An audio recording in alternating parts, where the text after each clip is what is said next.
And welcome back to this special edition of Hannity. Frank Luntz is in D.C. tonight, and this time, well, he's mixing it up a bit. He's narrowed his focus group down to just women, and they'll be joined by another special group, GOP congresswomen. Frank. You've heard from the men. Now it's time to do something that's never been done on national television.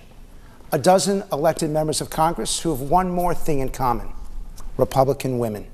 But before I go to you, and before I go to our panel of American women, I want you to hear something from the chairperson of the Democratic National Committee, some language that I think is completely inappropriate, and then when we get your reactions. They have found plenty of time to bring forward an extreme anti-woman agenda.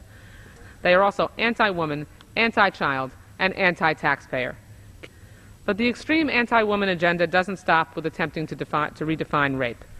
Can we please stop the relentless attack on women? Incredible. And it was said on the floor of the House of Representatives. Mary Bono Mack, what's your reaction?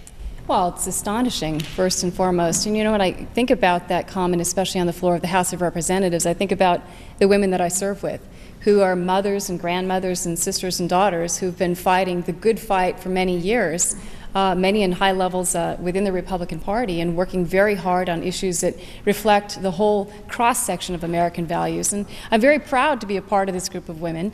And so that comment is pure political posturing, and it's unfortunate. Anti-woman? Is that what you guys are? This is not about gender for us. It's about policy. And we know where we are on policies because we are for small business, free enterprise. We're for preserving freedom. But they say that you're anti-woman. They say your policy is anti-woman.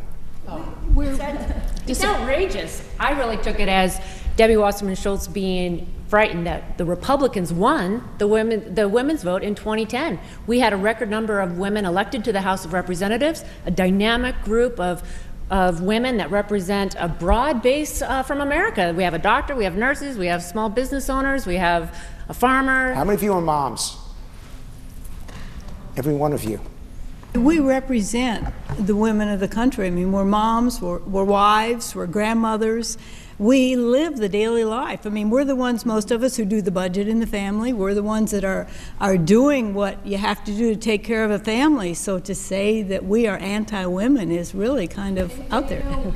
This is really the beginning of a movement where the Republican Party is opening its doors and making women feel like they're welcome.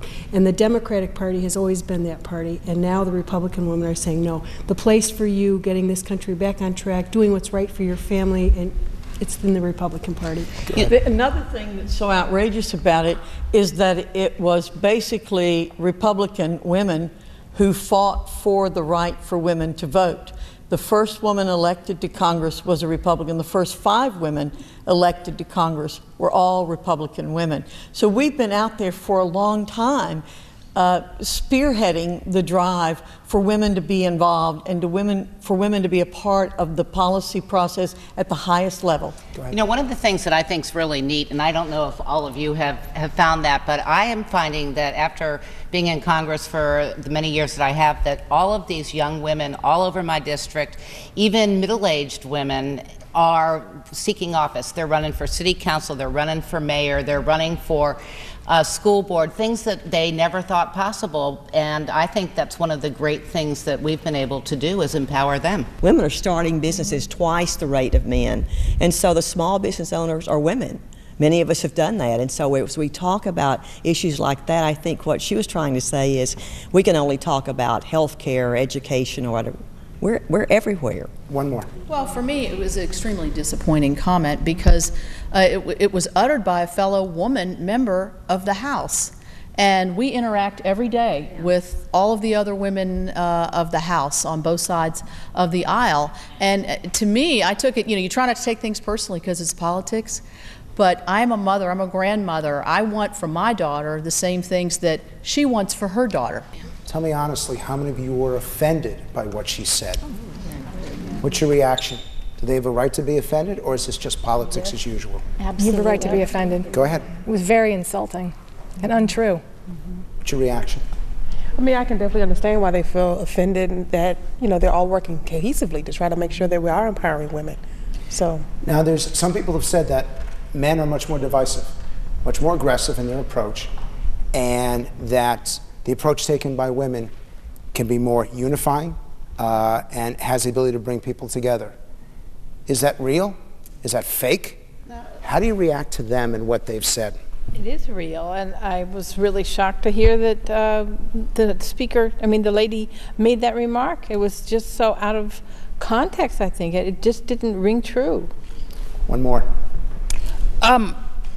You know, I think it's a stereotype. I think women can be just as mean and vindictive and divisive as men. And was she mean and vindictive?